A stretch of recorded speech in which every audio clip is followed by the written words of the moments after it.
Naam, ikiwa ni Ijumaa tarehe 24 mwezi wa Oktoba mwaka huu wa 2025, Jeshi la Polisi Tanzania wametoa onyo kali: mwenye chokochoko tarehe 29 au mwenye kuchochea machafuko tarehe 29 ya uchaguzi atakutana na mkono wa sheria.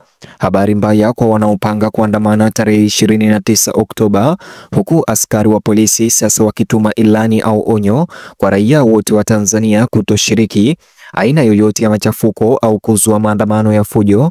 Haya yakijiri, baadhi ya vijana mtandaoni na baadhi ya wapinzani wa serikali mtandaoni wamesema hawatatishiwa na lazima tarehe 29 Oktoba wataweza kutoka barabarani kuandamana. Mtazamaji, bonyeza alama like kisha bonyeza neno subscribe na alama ya kengele chini ya video hii kabla ni kutaarifu ripoti hizi za maandamano kwa kina na kwa undani. Vyombo vya usalama vya taifa nchini Tanzania vimetoa onyo kali au ilani kali kabla ya kufanyika kwa maandamano yanayotarajiwa tarehe 29 Oktoba, huku kamanda wa polisi wa mkoa wa Bukombe akitangaza sasa hivi kuwa mtu yoyote atakayejaribu kuzusha machafuko au kujihusisha na vitendo vya uchochezi atakabiliwa na mkono mkali wa sheria. Kauli yake imevuta hisia za umma wakati ambapo mijadala inayozunguka maandamano ya kisiasa na harakati za kiraia inazidi kuongezeka kote nchini. Kamanda Bukombe aliyasema hayo katika mkutano wa hadhara uliohudhuriwa na viongozi wa vyombo vya ulinzi na usalama, viongozi wa kisiasa na wanajamii, na kusisitiza kuwa serikali haitavumilia machafuko ya aina yoyote katika kipindi hiki cha maandamano ya Oktoba tarehe 29. Kwa mujibu wa taarifa hiyo zilizosambazwa kupitia vyombo kadhaa vya habari vya ndani, Kamanda Bukombe aliwahakikishia wananchi wa Tanzania kuwa vyombo vya usalama vimeweka hatua za kutosha kuhakikisha utulivu katika kipindi chote cha maandamano ya Oktoba tarehe 29 na uchaguzi ambao utatekelezwa siku hiyo hiyo. Alisisitiza kuwa mikusanyiko yote ambayo haijaidhinishwa itavunjwa mara moja na kwamba mtu yoyote atakayekaidi amri halali atachukuliwa hatua kali kwa mujibu wa sheria za Tanzania.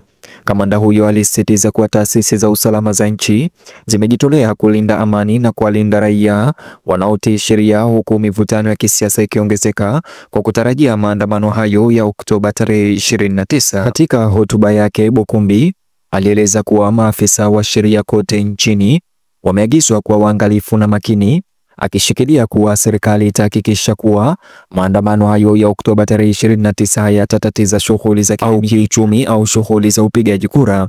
Wananchi walitakiwa kuendelea na shughuli zao za kila siku bila woga, huku kamanda huyo akisisitiza kuwa vyombo vya ulinzi na usalama vimejipanga vya kutosha ili kuzuia kutokea kwa fujo. Matamshi yake yalionyesha ujumbe thabiti wa kuwazuia watu wasitumie vibaya maandamano hayo kwa nia za kisiasa au uhalifu. Matamshi ya Kamanda Bukombe, hata hivyo, yamezua hisia tofauti kutoka kwa umma na mashirika ya haki za binadamu. Baadhi ya Watanzania wamekaribisha msimamo wake wa tahadhari, wakisema kwamba onyo la mapema ni muhimu ili kuzuia vurugu na kudumisha utulivu wakati wa maandamano hayo ambayo yanatarajiwa Oktoba tarehe 29. Wengine hata hivyo wanaamini kuwa kauli kama hizo zinaweza kuwatishia raia na kukandamiza uhuru unaolindwa kikatiba kama vile haki ya kukusanyika kwa amani, kuandamana.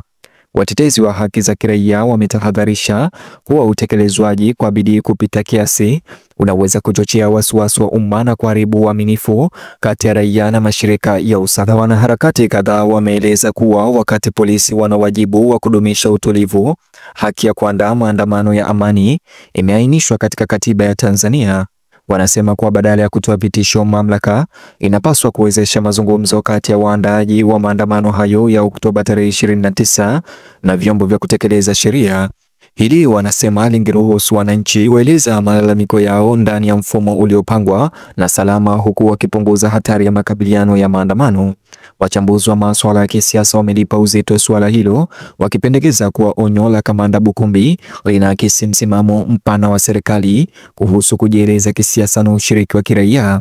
Wachambuzi wanaona kuwa maandamano ya Oktoba tarehe 29 yanakuja katika wakati uliojaa kisiasa, huku nchi hii ikikaribia uchaguzi wake mkuu. Wanasema kuwa ni muhimu kwa serikali na vuguvugu la upinzani kujizuia na kutanguliza umoja wa kitaifa. Pia wanaona kwamba utekelezaji wa sheria lazima ufanye kazi kwa haki na bila upendeleo ili kudumisha uaminifu katika mazingira kama haya ya wasiwasi. Mashirika ya kiraia yamejibu kwa kuitaka serikali kuchapisha miongozo iliyo wazi iliyoelezea taratibu za kisheria za kuandaa maandamano ya amani. Wanasema kuwa uwazi ni muhimu ili kuepuka tafsiri potofu na uwezekano wa matumizi mabaya ya mamlaka wakati wa maandamano ya tarehe 29 Oktoba. Mashirika ya haki za binadamu pia yameomba uwazi kutoka kwa polisi, yakisisitiza kwamba uwajibikaji na mawasiliano ni muhimu katika kuhakikisha imani ya umma katika mfumo wa haki. Vyombo vya habari vimehimizwa kuchukua jukumu la kuwajibika katika kuunda uelewa wa umma wa maandamano ya Oktoba tarehe 29.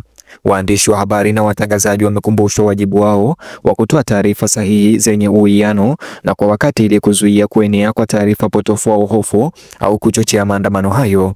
Baadhi ya mashirika ya utetezi wa vyombo vya habari yameonya dhidi ya ripoti za kusisimua, vikisema kuwa matamshi yaliyochochewa yanaweza kuzidisha mvutano kabla ya maandamano yanayotarajiwa. Serikali kwa upande wake imesisitiza ahadi yake ya kulinda maisha na mali wakati wa maandamano ya tarehe 29 Oktoba. Viongozi wamewahakikishia wananchi kwamba kipaumbele cha serikali kinasalia kudumisha amani na kuzingatia utawala. Wakati huo, wananchi wanahimizwa kuepuka watu binafsi au vikundi vinavyoshukiwa kuendeleza fujo au kutumia maandamano hayo kama kisingizio cha shughuli zisizo halali. Mkazo, kulingana na wawakilishi wa serikali, ni kuzuia badala ya majibu. Licha ya hakikisho hizi, wachunguzi kadhaa wa kisiasa wanaona kuwa anga inayozunguka maandamano ya Oktoba tarehe 29 bado hayajafahamika. Wananchi wengi wamejitokeza kwenye mitandao ya kijamii kueleza kuunga mkono na kutilia shaka namna serikali inavyoshughulikia hali hiyo ya maandamano. Majadiliano ya mtandaoni yameangazia wasiwasi juu ya uwezekano wa matumizi mabaya ya mamlaka, huku baadhi ya watumiaji wakitaka uangalizi wa kimataifa na ufuatiliaji wa hali hiyo. Wakati huo huo, mashirika kutetea haki za kiraia yanahamasisha watu wa kujitolea kuangalia na kuandika matukio wakati wa maandamano ya tarehe 29 Oktoba. Lengo lao ni kuhakikisha kuwa ripoti zozote za ukiukwaji wa haki za binadamu zinarekodiwa mara moja na kushughulikiwa kupitia njia za kisheria na kidiplomasia.